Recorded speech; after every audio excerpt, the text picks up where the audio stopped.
दंडवतः श्रीचक्रेश कृपादृष्ट्या दृष्टं निर्णयाव्ययं परशास्त्रप्रमाणेन संक्षिपात् कथयामि तम् अल्पाक्षरमत्सन्निग्धं सार्वत विश्वतोमुखम् अस्तुभम् अनवन्द्यञ्च सूत्रं सूत्रविदुः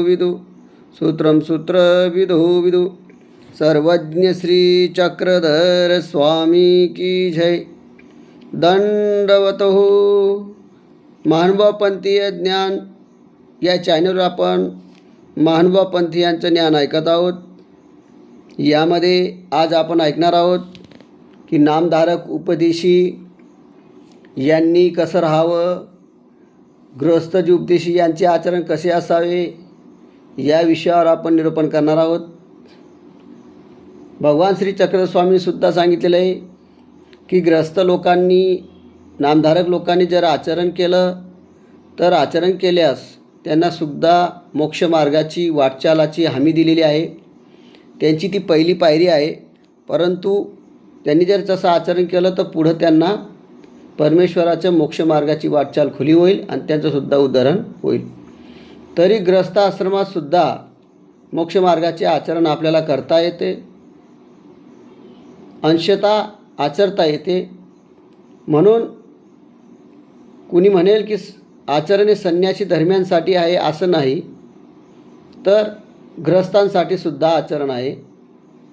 पण तरी गृहस्थ आश्रमात केलेले आचरण म्हणजे ही पुढं जाऊन जे काही संन्यास आश्रमाचं आचरण करावं लागतं ती तुमची ही तालीमच आहे. गृहस्थामध्ये केलेलं आचरण कधीही वाया जात नाही. गृहस्थ असताना उपदेश घेऊन जे काही आपण आचरण करतो त्याच्यानंतर पुढं आपल्याला जो काही योग येतो आणि नामधारक, वेदवंत, बोधवंत अशा ज्या काही तुमच्या स्टेप आहेत त्या तुमच्या पुढं आचरण जातात आणि त्याच्या योग्यता वाढून त्यानंतर पुढे तुम्ही संन्यास योगामध्ये येतात. त्यामुळे अनुसरणानंतरच आचरण करण्यास अडचण येत नाही. कारण आपण जर गृहस्थ आश्रमी असलो, उपदेशी असून, नामधारक असून जर आपण आचरण केलं नाही तर पुढं आपल्याला संन्यासाचा योगही येत नाही, अनुसरण्याचा योगही येत नाही. आणि अनुसरण्याचा जर योग आलाच तर त्यावेळेस आपण कोणतंही आचरण केले नसल्यामुळं, ज्ञान केले नसल्यामुळं आपल्याला ते अडचण जास्त येते आणि त्यामुळे आपल्याला ज्ञान होत नाही. त्यामुळे प्रत्येकाने आचरण गृहस्थाश्रमात राहून केलेलेच पाहिजे. त्याचप्रमाणे गृहस्थाश्रमात आचरणाने मनुष्याचे काय काय होतात, फायदे बी होतात. आध्यात्मिक उन्नती होते, सांसारिक व शारीरिक असे तिन्ही प्रकारचे आरोग्य चांगलं राहतं. संसारामध्येही त्याला आचरण केल्यामुळे संसारामध्येही त्याला परमेश्वर साह्य असतं. आध्यात्मिक म्हणजे त्याला थोडी जाणीव बी होऊन जाते की महानुभावपंथ काय आहे, महानुभावपंथमध्ये काय काय आचरण आहे, कसं करावं लागतं याची त्याला जाणीव होते. व शारीरिक जे काही पीडा वगैरे किंवा काही संकट असतील ते सुद्धा त्याचे आरोग्य चांगलं राहतं. तिथं परमेश्वर त्याला सहाय्य करतात. ते आचरण म्हणजे नेमकं काय? तरी ते आचरण म्हणजे इंद्रिय आणि त्यांचे विकार यांच्या संयोगाने योग्य दिशेने होणारा बदल. आता ते आचरण कसं, जसं आपल्याला शरीर दिलेलं आहे मानवाचं, आणि ते शरीर हे कसं आहे, विकारयुक्त आहे. म्हणजे या शरीराच्या संयोगाने आपल्याला मध्ये बदल होत असतो. हा बदल स्वाभाविक अवस्थेत आहे तेव्हा त्याच प्रकृती असे म्हणतात. मग ऊर्ध्व दिशेने झाला तर त्या संस्कृती म्हणतात. म्हणजे मानव देहामध्ये जे काही तुम्ही जे बदल आहे तुमच्यामध्ये ते संस्कारामध्ये बदल आहे. तुम्ही जर कधी परमेश्वराचे भक्त आहात आणि तुम्ही जर त्या परमेश्वराच्या भक्ताच्या सन्निधानामध्ये राहिले, आहे का नाही, जे भक्त परमेश्वराच्या नामस्मरणामध्ये, अभ्यासामध्ये ते असतील, त्यांच्या संपर्कात जर तुम्ही राहिले तर तुमच्यामध्ये या शरीरामध्ये जो स्वाभाविक बदल होतो त्या अवस्थेत बदल झाल्यानंतर त्याच्यामध्ये त्याची गती जी आहे ती ऊर्ध्व दिशेला त्याची संस्कृती चालू होते आणि त्याला संस्कृती म्हणतात. म्हणून अधोमुख जर झाला आणि त्याच शरीराच्या योगाने विकार म्हणजे त्याला बदल होतो आणि त्याने जर कधी वाईट संगतीमध्ये जर तो राहिला तर त्याची अधोगती असे झाला, असे आपण त्याला म्हणतात. त्याला विकृती म्हणावं लागेल. म्हणून संस्कृती आणि विकृती हे जे काही निर्माण होतात हे मनुष्याच्या मानवदेहाच्या बदलामुळे होतात. म्हणून मनुष्याच्या जन्मामध्ये येऊन आपण कोणाची संगत करावी आणि संगत केल्यानंतर काय काय आचरण करावं हे सुद्धा आपल्याला फार महत्त्वाचं आहे. म्हणून ग्रस्त आश्रमात नामधारक आणि वासनिक दोन प्रकारचे लोक आहेत. कारण संसारामध्ये राहत असताना एक तर उपदेशी म्हणजे नामधारक आहेत आणि एक वासनिक आहे. म्हणजे वासनिक म्हणजे ज्याला संन्यास घ्यायचा आहे परंतु तो घरात काही कारणामुळे थांबलेला आहे, असं वासनिक. असे दोन प्रकारचे लोक या संसारात राहतात. मग ज्याला ग्रस्त आश्रमात चार पदार्थांचं ज्ञान झालेलं आहे, जीव, देवता, प्रपंच आणि परमेश्वर, हे यथार्थ ज्ञान त्याला झालेलं आहे. एक फक्त नामधारक आहे की त्याला कोणतंही ज्ञान नाही आहे, आवडी नाही, वेदवंत नाही, बोधवंत नाही, हा एक आहे. आणि एक कसा आहे तर म्हणजे याला बोध झालेला आहे.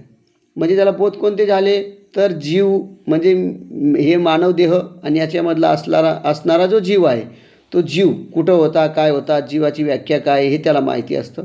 देवता किती आहेत, काय आहेत, आणि परमेश्वर म्हणजे परमेश्वर कसा श्रेष्ठ आहे, सर्वांपेक्षा हे त्याला ज्ञान मिळतं. प्रपंच कसा नाशिवंत आहे, कुठून तयार होतो, कुठं नाचतो, असं त्याचं यथार्थ ज्ञान त्याला झालेलं असतं. म्हणून त्याला वासनिक म्हणतात. आणि यथार्थ ज्ञान झाल्यानंतर त्याला वास लागते की माझं आत्म्याचं कल्याण मला करून घ्यायचं आहे.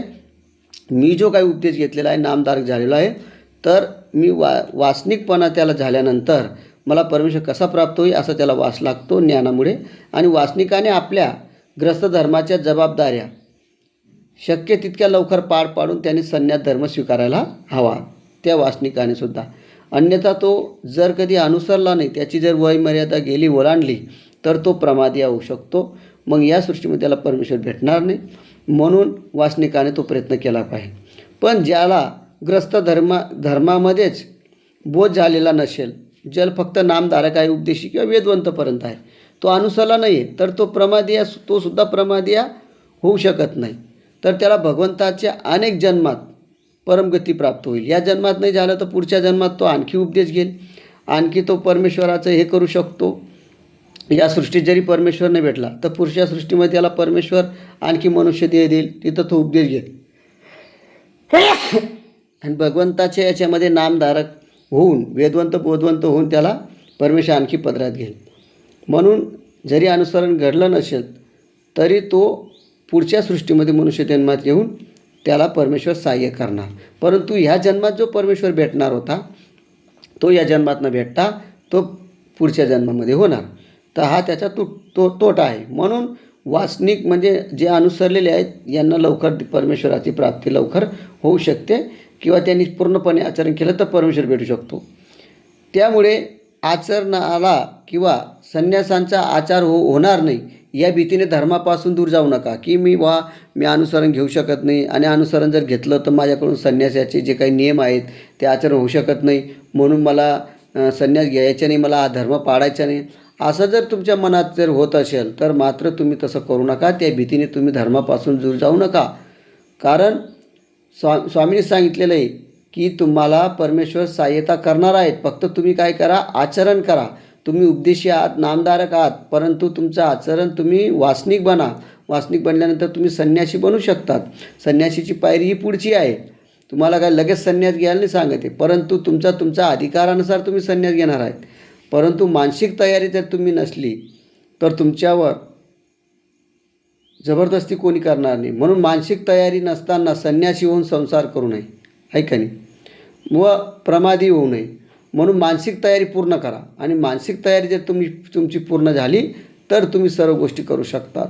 याचा अर्थ आरामात केव्हाही संन्यास घ्यावा असा नाही, तर आपल्याला वयमर्यादा दिलेली आहे आणि त्या वयमर्यादाच्या आत आपण संन्यास घेण्याची तयारी करायलाच पाहिजे, मग संन्यास घ्यावा.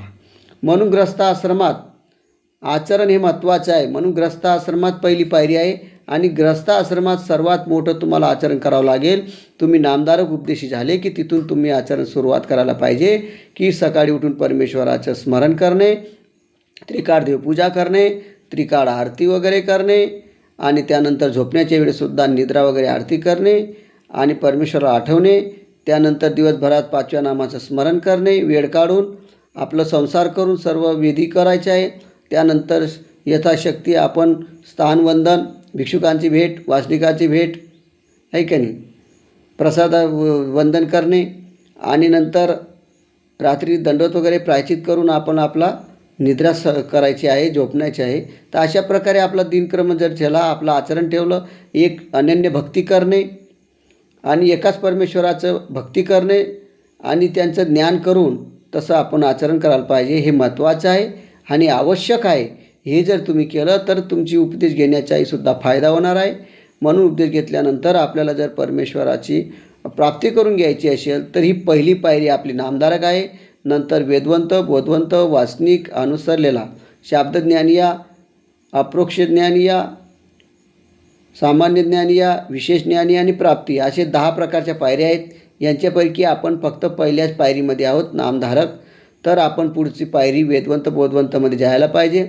आणि असा कृतीनुसार यथाशक्ती आपण प्रत्येक ग्रस्तीयाने आपल्या कृतीनुसार यथाशक्ती आपण आचरण धर्म पाळला पाहिजे.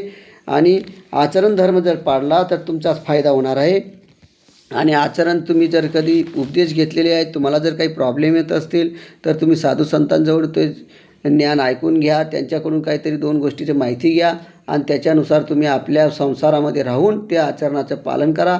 आचरणाचं पालन केलं तरच तुम्ही पुढची पायरीमध्ये जाऊ शकतात. जसं वेदवंत, बोधवंत होऊ शकतात. नाहीतर फक्त नामाचाच शिक्का लागलेला राहील आणि नामस्मरणच तुम्ही फक्त नामधारकच म्हणून घडले जाणार. पुढं तुम्हाला वेद नाही, बोध नाही, काहीच होणार नाही. तुम्हाला मोक्ष मिळणार नाही, काहीच होणार नाही. मग अनंत जन्म असाच उपदेश घेऊन अनंत जन्म तुम्हाला हेच संस्कार राहतील फक्त. पण पुढची पायरी जाण्यासाठी प्रयत्न आताला ह्याच जन्मामध्ये आपल्याला करावं लागेल. म्हणून मनुष्य जन्मात येऊन आपण पूर्ण पुढे प्रयत्न केला पाहिजे. असंच परमेश्वराने सुद्धा सांगितलं आहे, पुरुष प्रयत्न दैवाचे सहाय्य. पुरुषाने फक्त प्रयत्न करावा, परमेश्वर तुम्हाला नक्कीच सहकार्य करतील अशी परमेश्वराने ग्वाही दिलेली आहे. म्हणून मानवपंथीयामध्ये जे काही नामधारकग्रस्त उपदेशी आहेत, यांची जी काही आचरण्याची जी काही आचरण कसे करावे, त्यांनी कसं राहावं, कसं आचरण करावं याची जी माहिती आहे ती आपण ऐकत आहोत. पुढच्या भागामध्ये आपण पुढची माहिती आपण ऐकणार आहोत.